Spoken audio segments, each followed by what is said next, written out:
Hannah and Ethan hadn't been back to their grandmother's house since they were children. Now adults, the siblings stood at the edge of the overgrown woods, staring at the dilapidated building hidden behind twisted trees and creeping ivy. It was late autumn, and the air was crisp, the fading daylight casting long shadows. The house loomed in front of them, its windows dark and clouded, as if it had been abandoned for centuries. "Can you believe we used to play here?"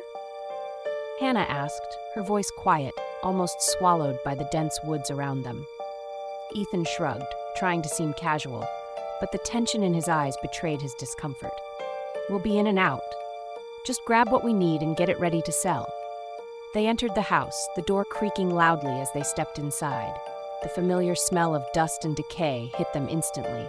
The floorboards groaned under their feet, and cobwebs hung like tattered curtains. The living room was eerily unchanged, old furniture still in place, as if waiting for someone to return. Only now, it felt different, empty, cold, and alive in a way neither of them could explain. As they walked deeper into the house, Hannah couldn't shake the feeling that they were not alone. Every step felt heavy, every breath harder. When they passed the long hallway mirror, something strange caught her eye. In the reflection, behind them, stood a small figure, pale, childlike, but when she spun around, nothing was there. She shivered, her heart racing, but said nothing to Ethan. The feeling only grew stronger when they reached the base of the staircase leading up to the attic. The stairs creaked as Hannah and Ethan climbed toward the attic, the air growing colder with every step. Their grandmother had always warned them to stay out of the attic when they were kids, but she never explained why.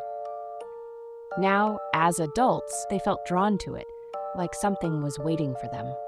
At the top, they pushed open the old door, revealing a dusty, forgotten room filled with relics of the past. The faint light from their flashlights illuminated scattered toys, broken dolls with missing eyes, wooden blocks, and a rusted rocking horse. The air was thick with the smell of old wood and decay. In one corner of the room, a set of small chairs was arranged in a half circle around a long wooden bench, like a classroom. Hannah felt a wave of nostalgia mixed with dread, though she couldn't remember ever seeing this room before. Then she noticed the drawings on the walls, childlike scrawls of figures with blank faces and hollow eyes. They looked hastily drawn, almost desperate, like cries for help etched into the faded wallpaper. Ethan picked up a large, cracked photograph that lay on the floor, covered in dust. It was black and white, showing a group of children standing in front of the house. As they both looked closer, they felt a sense of wrongness. The children's faces blurred when they stared too long, their features unrecognizable, as though the image was hiding something. Then, without warning, a soft giggle echoed through the room. They froze. A girl stood in the shadows at the far side of the attic. She was small, no older than 7, with hollow eyes and a nightgown that seemed too large, hanging loosely off her frail frame. Her skin was pale, almost translucent. "They're waiting for you," she whispered, her voice distant, echoing as if carried on the wind. Hannah's heart pounded in her chest as she locked eyes with the ghostly girl. Ethan stood still, his face pale. He tried to speak, but no words came out. The girl pointed silently to a small chest in the corner of the room, her thin finger trembling. Ethan hesitated but felt compelled to move. Slowly, he walked over to the chest, his hands shaking as he opened it. Inside were old, crumpled letters, yellowed with age.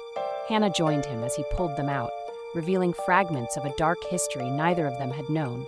The letters, written decades ago, were addressed to their grandmother, discussing an orphanage that had once operated out of this house. The letters grew more desperate with each one, detailing the disappearances of children, rumors of neglect, and finally, silence. One letter stood out, sent just before the orphanage was closed. "They are yours now. You must keep them hidden. They cannot leave this house." Hannah's hands trembled as she read the final sentence. It didn't make sense. "What does this mean?" she whispered, her voice shaking. The ghostly girl stepped closer. "They never left," she said, her voice more audible now. "We were forgotten, but now we're found." Suddenly, the air in the attic shifted. A cold breeze swept through the room, and the toys scattered across the floor began to move. The rocking horse creaked as it swayed back and forth, and the small chairs slid slowly toward the center of the room. The photographs on the wall warped, and the children's faces began to twist into grotesque smiles. Then, out of the darkness, the children appeared, pale figures, their faces blank, their eyes wide with an unnatural hunger. They surrounded the siblings, moving closer, their presence suffocating. Hannah and Ethan were trapped. The ghost children encircled them, their hollow eyes watching intently. The little girl stepped forward, her expression cold but determined. "You can free us," she said softly, "but one of you must stay." Ethan took a step back, his face pale as he shook his head. "No, this can't be real," he muttered, his voice shaky. The children's whispers grew louder, filling the attic with eerie laughter. "Stay with us. Stay forever," they chanted, their voices overlapping. The room felt as if it were closing in, warping as the walls twisted and shifted. Hannah looked at her brother, terror filling her chest. "We have to get out of here," she screamed, grabbing Ethan's arm. But as they moved toward the door, it slammed shut with a loud bang, trapping them inside. Ethan's face changed, his eyes glazed over as if a fog had overtaken his mind. The ghost children reached out for him, their cold hands brushing his skin. Their grip tightened, pulling him toward the center of the room.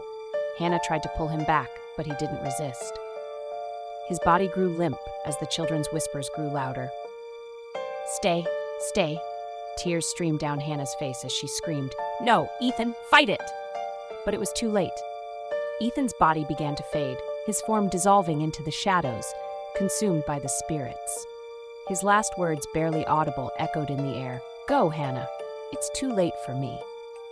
In a final, desperate act, Hannah grabbed the letters from the chest and hurled them across the room. The children's heads snapped toward them, their eyes locked on the final letter, the one that held their grandmother's confession. The spirits hesitated, and for a brief moment their grip on Ethan loosened. But it wasn't enough. With a final, haunting smile, the ghost children vanished, taking Ethan with them. Hannah collapsed to the floor, gasping for breath, the room suddenly silent. The door creaked open, and she stumbled out of the attic, her mind reeling from what had just happened. As she fled the house, the whispers of the ghost children followed her, faint but unmistakable. "We'll be waiting for you."